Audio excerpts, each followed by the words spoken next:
I don't know. I really don't know.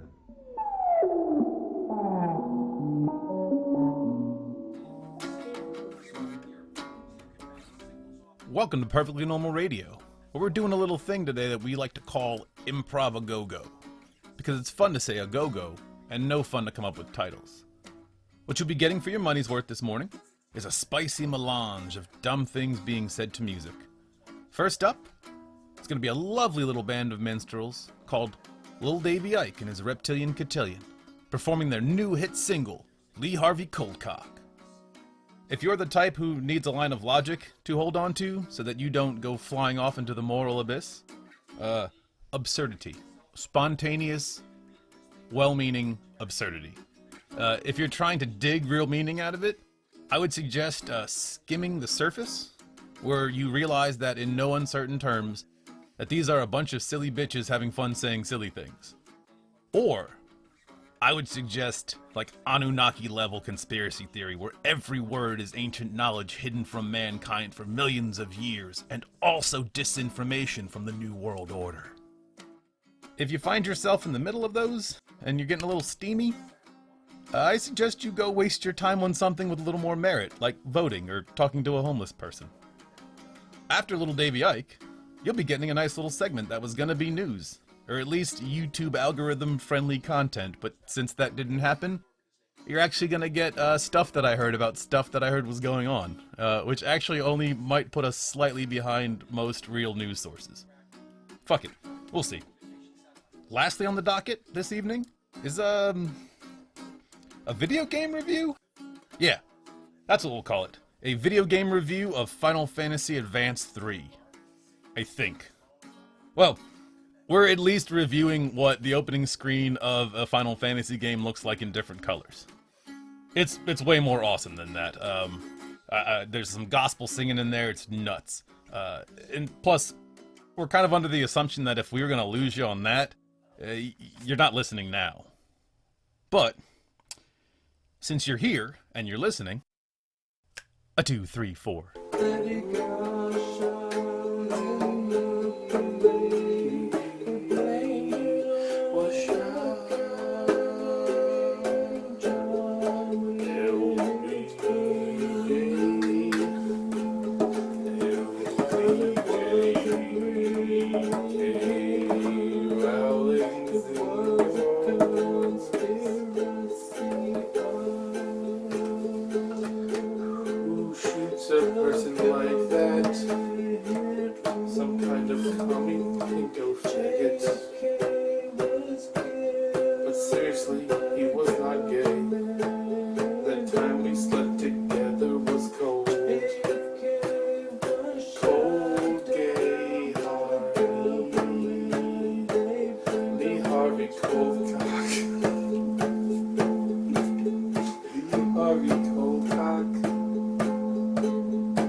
Oh yeah, she's a bitch. And this is what you get for trusting in communism. Your country is the bullshit. Ooh.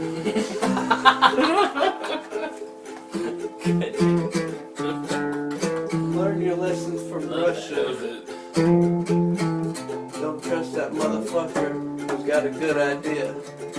Because it's just a good idea. And it's not really practical. Because use Russia as an example. They're fucked up. Really fucked up. How fucked up?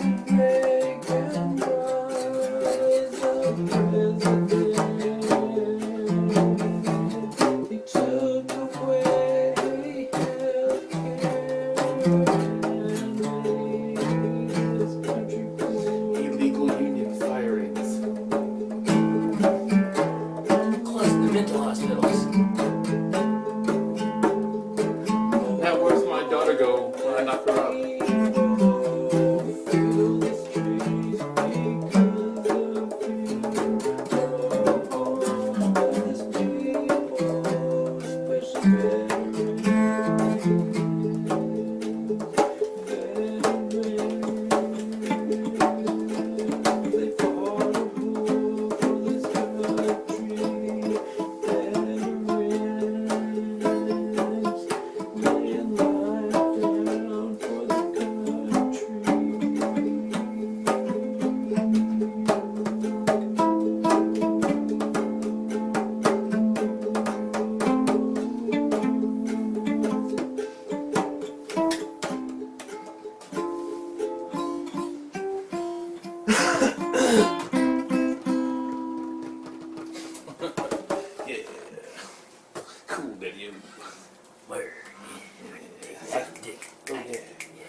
Somebody put some coffee in my phone. This is bullshit. Our first news story is Jesse Camp is missing, and then Jesse Camp is found. Jesse Camp, he won the first MTV Wanna Be a DJ contest, or VJ, or BJ, whatever. He won the contest because he talked like he was gonna throw up and wanted you to strangle him before that could happen. He also looked like a suburban housewife's version of a punk rocker, which may be the only version of punk rock look there is. Though it has been brought to my attention that his fashion leanings sometimes fell over into the New York proto-punk glam rock look, possibly more often than not. Upon further investigation, I came to the revelation that I don't spend nearly enough time on anything that will actually enrich my life or bring me any closer to any real substantial happiness. But then the immediate follow-up revelation that comparing skinny motherfuckers overly festooned in scarves to Steven Tyler's mic stand is a funny joke, no matter who made it first or who still even gets that joke. Anyway, Captain Hairspray Marblemouth went missing the other day. His sister was worried. The police then tweeted that he was okay, and then I milked some content out of this haggard old teat. The moral of the story is that just because something is lost doesn't mean that it should have been found in the first place, or found again. The takeaway is nothing. You should take nothing from this. Failed celebrities are like quantum mechanics. They pops in and out of reality and reality television to serve some purpose fundamental to our existence. It doesn't make sense. It's too strange to understand for those of us without a hair and makeup department, but not too strange to put on TV or to babble about here. Our second story tonight is Cam Newton gets Bojangles from a fan. Now, I don't know or care who the hell Cam Newton is, but he was given some Bojangles by a fan, and I do care about Bojangles, which, for those of you not in the know, is like a Roy Rogers. I hope that helped. Anywhooms, I would like to think that Camington J. Newtonski had not been in the South for a long time, and someone decided to engage in humanitarianism and brought him a Cajun filet biscuit combo with fries and a sweet tea. And keep in mind that this was done in time for those fries to still be hot enough to not qualify as a war crime, and for that sweet tea to get to the most recent mine collapsing so that those poor miners will have enough sugar to last until erosion wears away the earth from around them. Though the larger issue, I believe, is that Bojangles should just open up a store in Seattle. multiculturalism still includes fried chicken. Don't black and white this. Don't make it a moral, manic, or majestic 12 issue. Just put the chicken in the fryer, the grease in my veins, and me in the ground. Never mind anything else.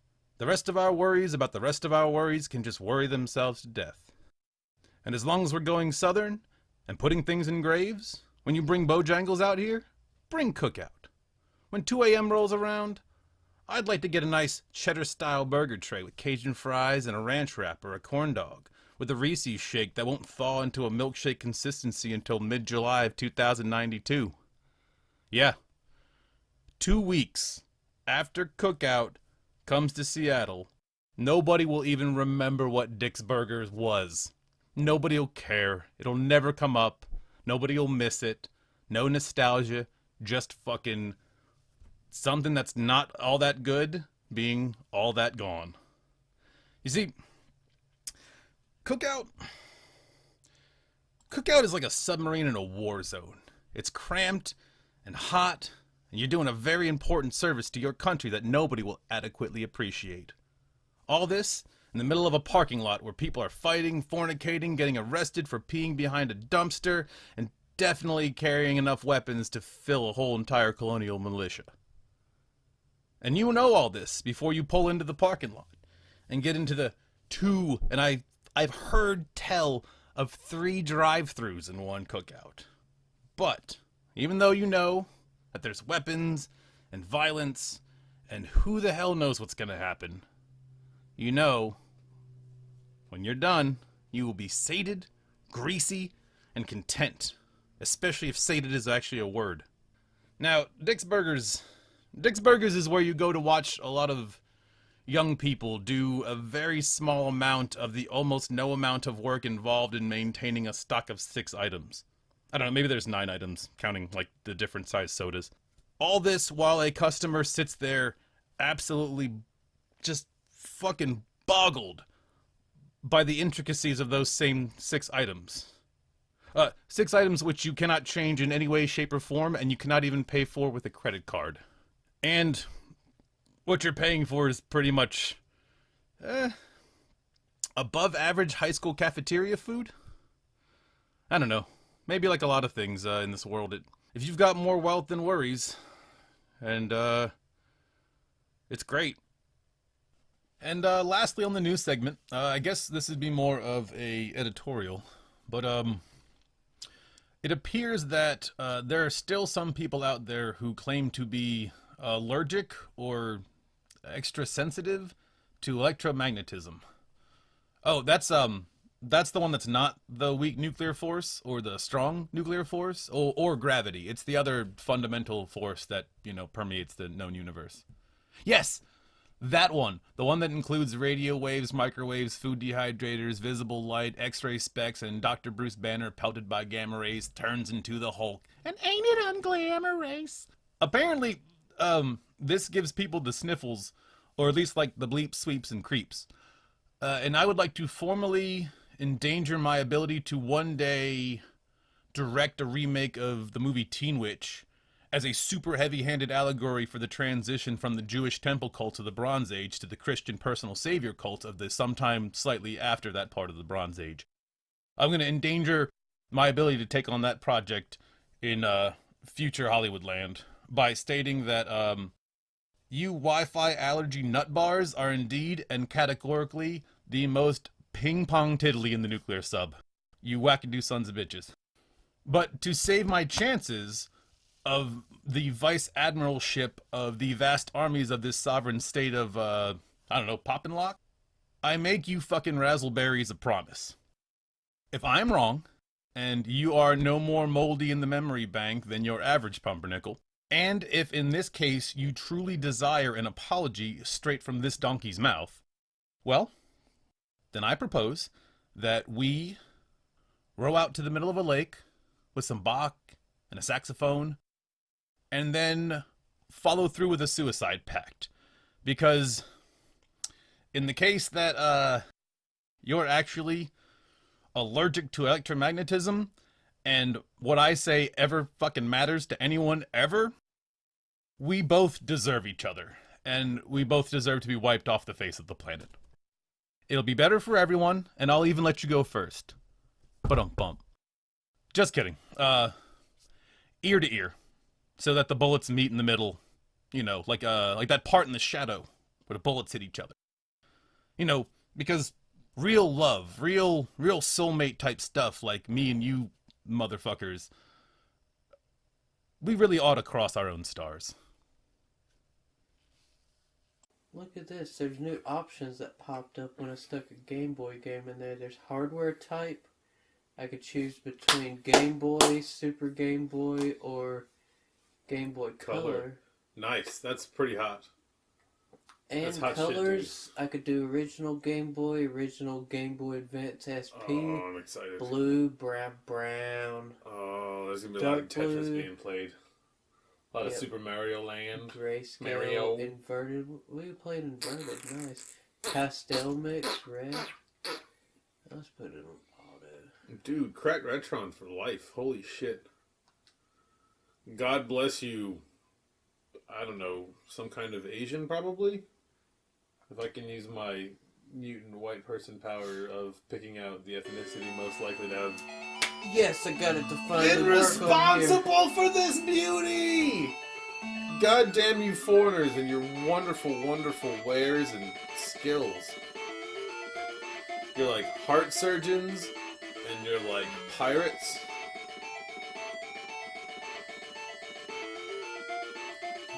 You are doing And your sex change doctors. right things.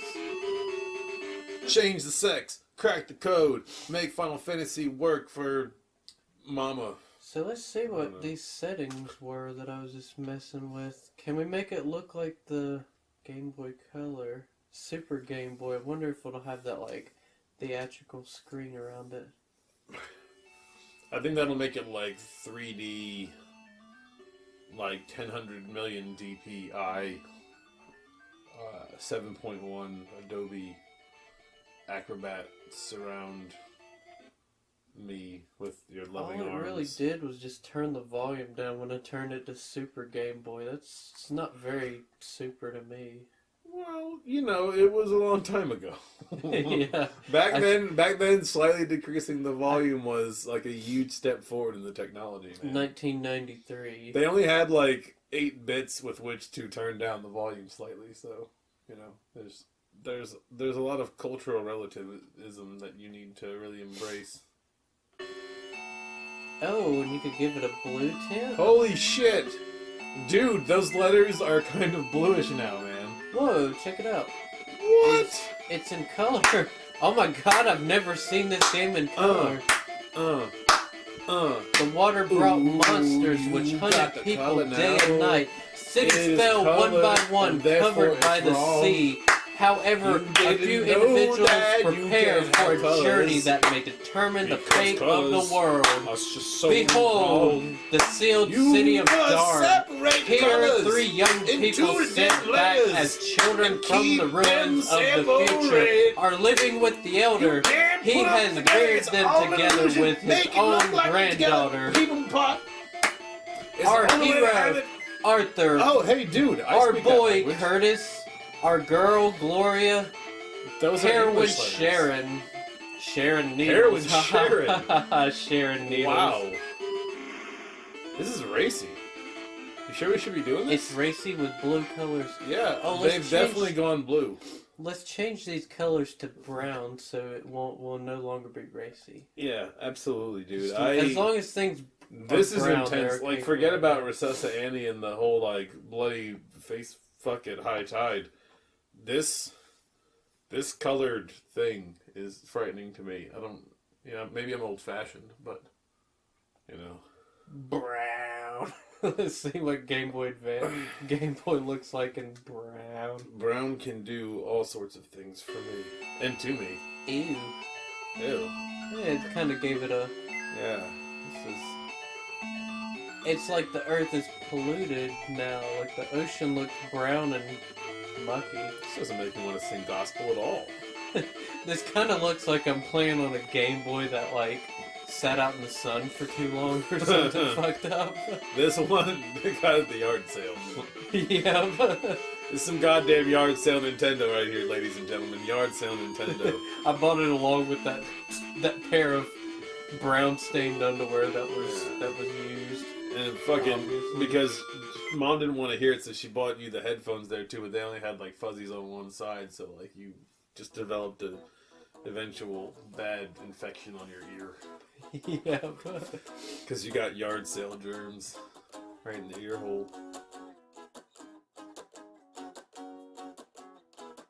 And this has been Perfectly Normal Radio. You can find this program, among other fun things, at PersonorPersons.com. Once again, that's PersonorPersons.com. Or look for Perfectly Normal Radio wherever you look for podcasts. The old thanks again and more are in the show annotations, so be sure and drink your Ovaltine over at PersonorPersons.com for stuff you might want to know about stuff we might want to tell you. Like, thanks for listening.